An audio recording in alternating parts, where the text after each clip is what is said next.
Sky jump, skydiving.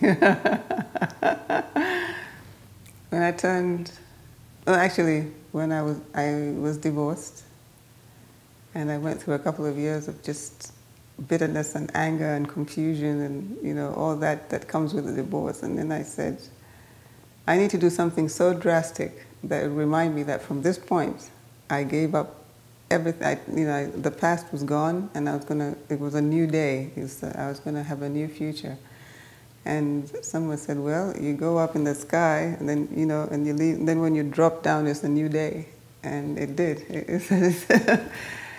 They said that you will feel like you can do anything after that. So I said, let's go. So yeah, it was exciting. It was scary, but it was really good. And from that point on, once I landed back on terra firma, I said, okay, it's a new day. And I was able to then focus on a new life. What that moment told me was this is now, you have to think of things differently. And it took another couple of years for me to understand and to come to a point of compassion and forgiveness and understanding. My husband, I don't know if I need to tell you that, but he turned out to be gay. And so I had to go into a study of homosexuality really to understand what is this, what's going on, because as an African woman, you're not faced with this. And so you're like, we are what?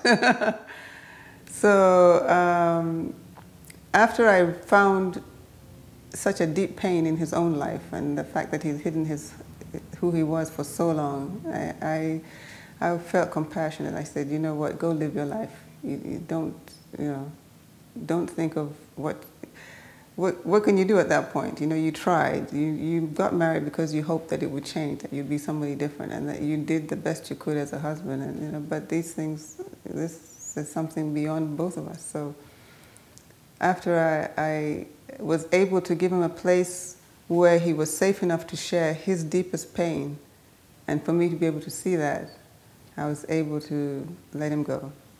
And funny enough, now when I come back when I live here in America, I live with him. Yeah, we live together, and he doesn't have a boyfriend. People say, what about his boyfriend? I said, gay people don't automatically have to have a boyfriend. It's just assumed that they always are in a relationship. I'm like, no, he doesn't have a boyfriend.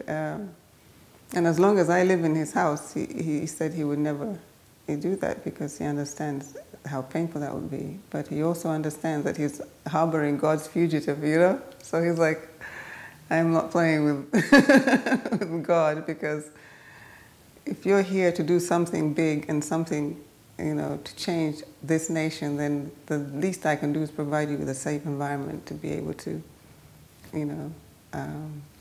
as your headquarters. So we all live together, my son too. Yeah. That's forgiveness. That's when you really understand that you've forgiven someone.